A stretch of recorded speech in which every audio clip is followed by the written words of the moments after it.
የግብረ ሰዶም ወይም ተመሳሳይ ጾታ ግንኙነት ምን ያህል ያስቀጣል? ይህ በጠበቃ መሐመድ መብራት የተዘጋጀ የሚቀርብላችሁ ነጋሪት የተሰኘ የህግ ፕሮግራም ነው። በዛሬው ፕሮግራም የተመሳሳይ ጾታ ወይም ግብረ ሰዶም ወንጀል ምን ያህል ያስቀጣል የሚለውን ጠቅስላችኋለሁ። እንግዲህ ሰሞኑን በሴት ብሔራዊ ቡድናችን አባላቶች መካከል የሚነሳ በሶሻል ሚዲያ እየተነሳ ያለ ሐሜት ወይም ወሬ አለ። እንግዲህ ይህ ነገር እውነት ነው እውነት አይደለም የሚለውን የሚመለከተው የፖሊስ አካል መርምሮ ለፍርድ ቤት ሲያቀርበው እውነት ነው እውነት አይደለም የሚለው መረጋገጡ እንዳለ ሆኖ ነገር ግን ወንጀሉ እንዲህ አይነት ተግባር መፈጸም ምን ያህል ያስቀጣል የሚለውን ለማየት ያክል እንግዲህ የወንጀል ሕጋችን በአንቀጽ 629 ላይ ግብረ ሰዶም ወይም ለንጽህና ክብር ተቃራኒ የሆኑ ወንጀል ወይም ድርጊቶችን መፈጸም ምን ያህል እንደሚያስቀጣ ጠቅሷል ማለት ነው። እንግዲህ ማንም ሰው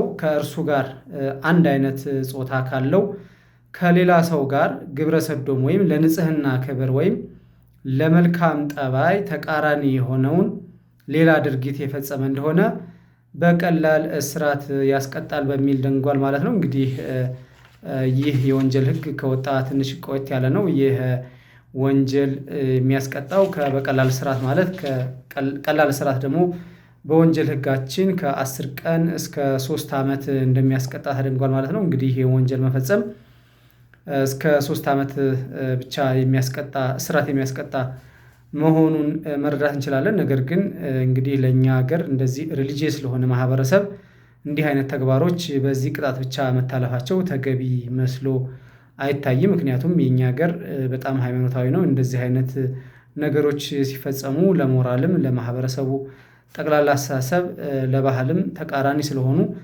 እንዲህ ቀላል እስራት ብሎ ማለፉ የወንጀል ሕጉ ተገቢ አይመስልም። ምናልባት የወንጀል ሕጉ ወደ ታች ባሉ ድንጋጌዎች ድርጊቱ የተፈጸመው በኃይል ከሆነ አስገድዶ ከሆነ የገንዘብ አቅምን በማየት ወይም በገንዘብ በማታለል ከሆነ ቅጣቱ በወንጀል ሕጉ 630 ንዑስ ቁጥር 2 ላይ ቅጣቱ ከ3 ዓመት እስከ 15 ዓመት ለመድረስ የሚችል ጽኑ እስራት እንደሆነ ደንጓል ማለት ነው። እንግዲህ ይህ ጥፋቱ የተፈጸመው በኃይል በዛቻ በማስገደድ በተንኮል ወይም በማታለል የተጠቀመ ወይም የተጎጂውን መከላከል አለመቻል አቅም ማጣት ወይም አእምሮ ድክመት ወይም ዝግመት እንዲሁም የህሊና መሳት ያላግባብ በመጠቀም የተፈጸመ ከሆነ ወንጀሉ እስከ 15 ዓመት ሊያስቀጣ ይችላል። እንግዲህ ከጉዳዩ ጋር በተያያዘ እንግዲህ ሶሻል ሚዲያ ጋር የሚዘዋወረው ነገር እንግዲህ በግዴታ አይመስልም፣ በፍላጎት ነው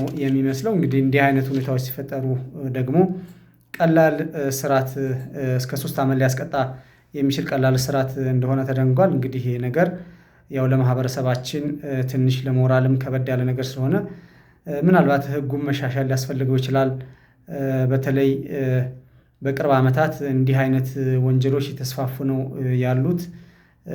ምናልባት በሕግ አለመፈቀዱ እንጂ በጣም የተስፋፋ መሆኑ ይታወቃል። ነገር ግን የእኛ ማህበረሰብ ደግሞ እንደ ማህበረሰብ ይህን ነገር የሚያስተናግድበት ሞራል የለውም። ስለዚህ ምናልባት ይህ ሕግ መሻሻል የሚፈልግ ሊሆን ይችላል። ነገር ግን አሁን በተፈጠረው ሁኔታ ወንጀሉን ስንመለከተው በፍላጎት ከሆነ ሁለቱም አንዱን አስገድዶት ካልሆነ እስከ 3 ዓመት በሚያስቀጣ ቀላል እስራት ብቻ የሚያስቀጣ መሆኑን ልንረዳ ይገባል። እንግዲህ አካውንቱን ፎሎ እያደረጋችሁ እንዲጠብቁ እላለሁኝ። ለዛሬው አመሰግናለሁ።